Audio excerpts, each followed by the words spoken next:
Good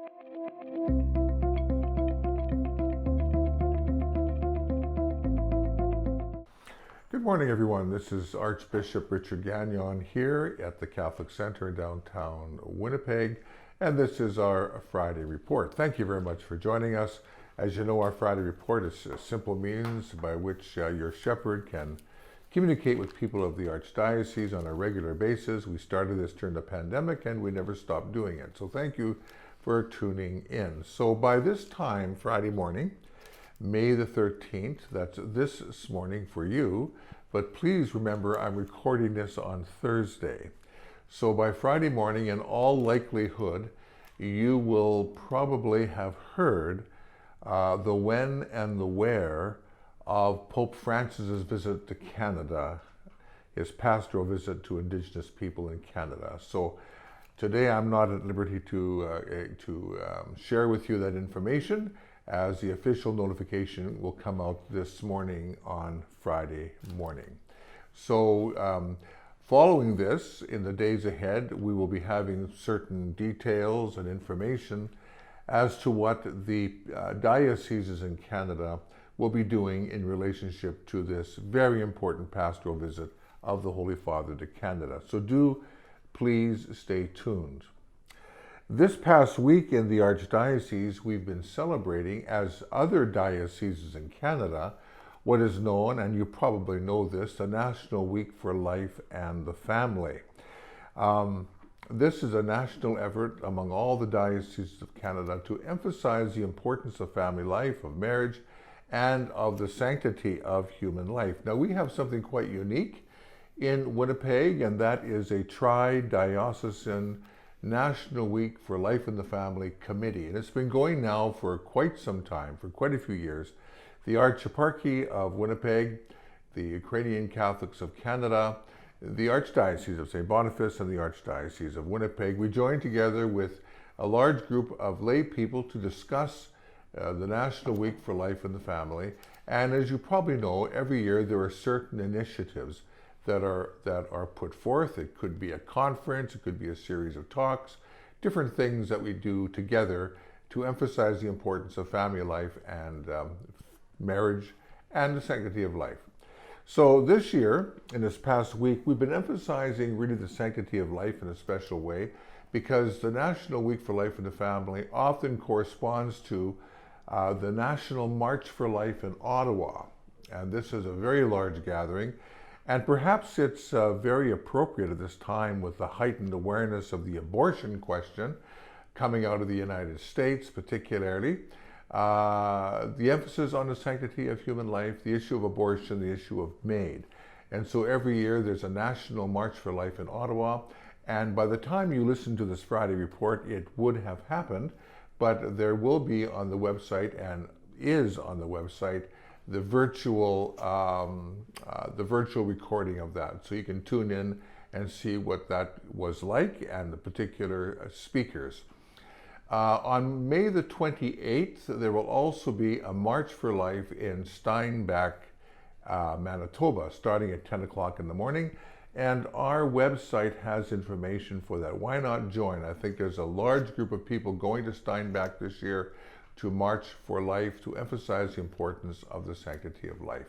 In Winnipeg, in front of the Cathedral of St. Boniface Cathedral, on Thursday, yesterday, 100,000 flags were planted. And the 100,000 flags planted in the ground emphasize and remind us that there are at least 100,000 abortions per year in Canada. Probably quite a few more than that, but the number 100,000 has been chosen, and it's simply a stark reminder of the enormity of this issue in our society. And when I spoke to Justony Vasquez last week in my interview with her, we had a long discussion about the issue of abortion, and reference was made to our city of Winnipeg that just about every 7 years, when you consider the total number of abortions in Canada, you know, the population the size of Winnipeg is erased in our country because of abortion, the unborn children in the womb. Now, it's very stark, it's very troubling, At the same time, we must remember that we are Christian people called to bring a message of hope and to change society through our faith and our actions. So the National Week for Life in the Family is a way of doing that in a loving way, but a very clear way, and in an unambiguous way. So do consider the March for Life in Steinbach. Do consider consulting our website with regards to the National Week for Life in the Family. You will find some interesting items there to have a look at. I should also add that we are in a special year. The popes often declare special years. We just came off of the year of St. Joseph. So this year is the year of Amoris Laetitia, year of the family. So last March 2021, Pope Francis invited the church to celebrate our family life, to celebrate marriage, and to reflect on his apostolic exhortation, Amoris Laetitia, the joy of love in English. We established an Amoris Laetitia committee in the Archdiocese during the pandemic, and a lot of good reflection on that document, Amoris Laetitia, occurred. And now that we're returning back to a more normal parish life, people coming back to church, we hope to use some of the recommendations from that work, from that committee, to connect with the recommendations of our synod in advancing married life and to see where we can go with that. But I'm very pleased for the members of the committee, the work they've done in reflecting on that very important document of the Holy Father. The Amoris Laetitia, Year of the Family, concludes this June. June, I believe, 22nd to 26th in Rome. There's a meeting, a World Day of the Family meeting in Rome. Two couples from the Archdiocese are going there, and the information is also on the website. I had the privilege of attending two of these. One was in Dublin, Ireland, and one was in Philadelphia, the United States. In both places, the Holy Father visited. Pope Benedict came to the one in Dublin, and Pope Francis came to the one in Philadelphia. These are wonderful gatherings with thousands of families from around the world. It's very international, and exploring together through talks and through gatherings family life, which is very international and very important, not only for the church, of course, but for society as a whole. Today, there are many challenges to family life. So on that theme, there's a beautiful little 4.5-minute video that was produced to connect with the World Meeting of Families, and I'd like you to have a look at that right now.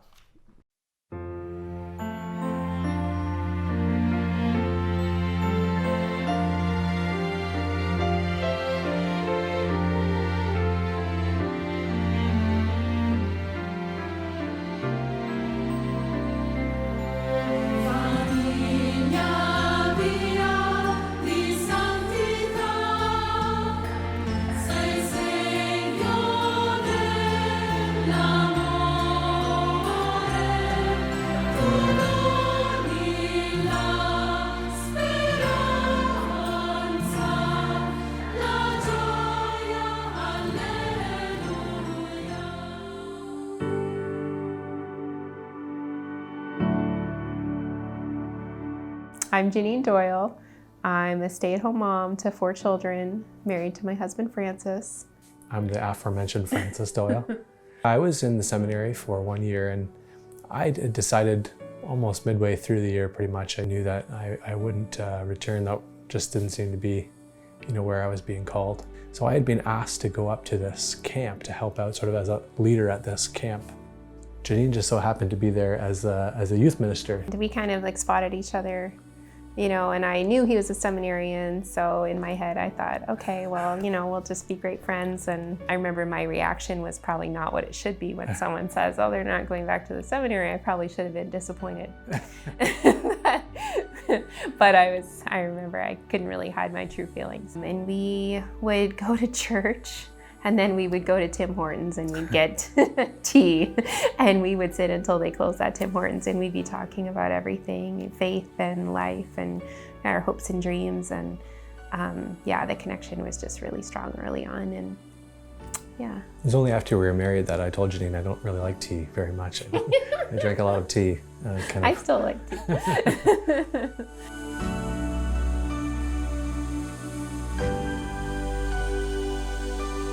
When Maggie, our oldest, was 5 years old, she was diagnosed with a life-threatening illness called apostolic anemia. So when you're faced with a chance that you might lose a child, it just brings you to your knees, basically. And luckily, you know, she went through a year of treatment and now she's recovered, but we still have this experience of where, you know, a child was almost taken from us. And that, I think, it just completely changed my faith and how I oriented myself to God. But something I remember really specifically is being in the hospital room with Maggie, and we would get visits from friends, and our pastor came to visit, and those were important moments. But I remember specifically Maggie telling us, she said, there's nothing to worry about. Jesus just wants to see how strong I am. And Jesus wants to, you know, remind us that he's here for us. And she was, you know, parents are supposed to bring their kids through these things, but she was dragging us through it. And, you know, we looked at her and said, if she can have that much strength and positivity and, you know, that much trust, then we can too. And there's a lot of those little moments where, you know, you just deal with what you had in front of you and say, God, you know, I don't know about the next week or month or year, but, you know, get me through today. And you get us through today.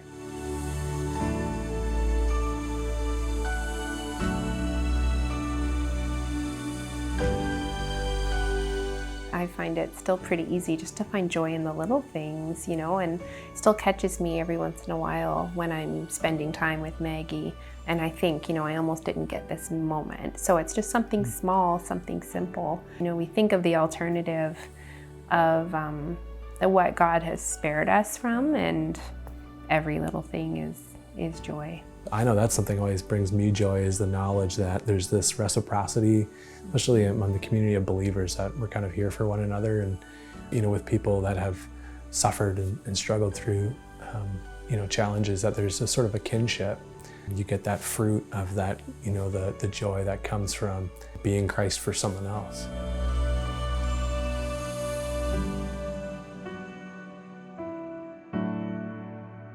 When you set out in a marriage, for instance, you anticipate the highs and you look forward to the great things, but the strength you receive isn't for those things. It's really for the difficulties and the hardships and the challenges. And so you're reminding yourselves and remembering that God has a plan, that he's not left you, that he hasn't abandoned you, that he's there, that he's ready and willing and wants to help and to love you and to show you that, and to show you the next few steps if you can't see them yourself. And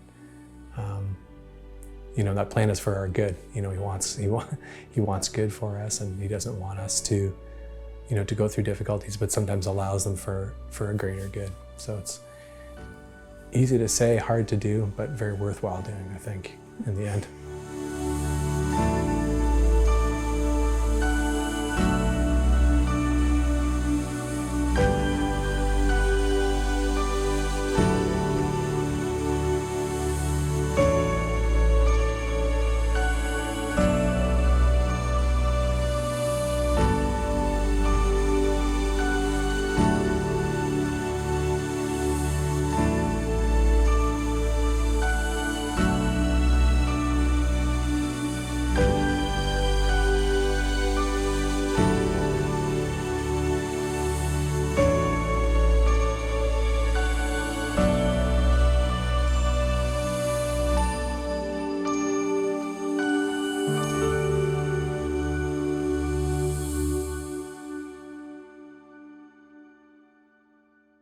Well, I hope you enjoyed that. The theme actually is family love, a vocation, and path to holiness. That theme is a theme that dominates the meeting of families from around the world, and it's connected with Amoris Laetitia, the apostolic exhortation. You'll also notice in the Archdiocese on the website there is now the new On the Way magazine, the spring edition. And this is a simple but attractive magazine that's published digitally. and also in hard copies for the parishes, which will be coming out soon. A certain number of hard copies for parishes. We have yet to determine that. And it's a series of stories, of faith stories written by people in the Archdiocese, which reflects on what's going on in the Archdiocese, but also personal faith stories. And I should add, it's the first publication for our Director of Communications, our new director, Janelle. So that's her first her attempt at the On the Way magazine. You might remember that the theme for our synod was Disciples on the Way. The post-synodal exhortation was themed Disciples on the Way. In addition to that, we have something of interest, I think, to young adults, and this is called Theology on Tap. Now, this is really kind of a very beautiful event in many ways. At certain times in the year, young adults from the Archdiocese, they gather in a pub, of all places, and to discuss their faith. I was invited to 2 of these in the recent past, one in Winnipeg, in the Exchange District, I can't remember the name of the pub, and one in Brandon. And in both cases, I was invited to give a talk on a certain aspect of the faith. And it's very interesting because it attracts other people in the pub as well to listen. And it's a great venue for young people to gather. I'm sure that our coordinator for youth ministry in the Archdiocese, Veronica, will be happy to share with you information. But I also noticed on the website there is, under Theology on Tap, the particular dates and places where this is being held. Finally today, we only have one question this week. I guess our people in the Archdiocese are getting less curious, perhaps, or maybe it's just a trend, I don't know for sure. But this is how it goes. This is the question for this past week. Your Grace, what advice can you give on finding a spiritual director? Is there a specific criterion I should keep in mind? Well, a great question, and I know this is a challenge for every diocese, quite frankly. I can say 3 things about that. First of all, I would encourage you to have a regular confessor. To have a regular confessor you go to for the sacrament of reconciliation, because that is of itself a kind of spiritual direction. The confessor is familiar with you and it helps you to grow in your faith. If you can find a confessor that you're comfortable with for the sacrament of reconciliation, that's one type of spiritual direction in a certain sense. However, confession is not meant to be a format where one would spend a lot of time in terms of spiritual direction, because other people want to go to confession as well, but unless there was a private time set up. The second thing I want to say is that there are priests and religious in the Archdiocese who may be open to that, and you may know of some, and you can always approach them in terms of spiritual direction. The third thing I want to say is that spiritual direction in the strictest sense is a specific skill with specific knowledge and training. And it's very important to have people who are trained. If you are going to a spiritual director for precisely that reason, over a period of time, to grow in your faith, to have questions answered, to learn about new ways of approaching your faith and your prayer life, and so on.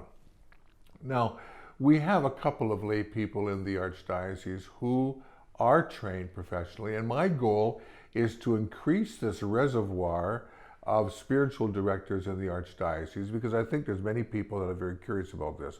So on that point of specific spiritual directors with that particular training, and not every priest or religious has that training, by the way, I would encourage you to contact our Office for Communications, leave your name, and someone will get back to you. Okay? That's how I would approach that. Thank you very much for that question. I do appreciate that, and hearing from anybody in the Archdiocese who may have a particular query that they're interested in having a response to. My response may not be complete, it may not be perfect, but I try my best to respond to your questions. So may God bless you. Thank you for tuning in today on this Friday morning report. May God look after you and your family in a special way, especially during this Amoris Laetitia year of the family. May God bless you, the Father, the Son, and the Holy Spirit. Amen.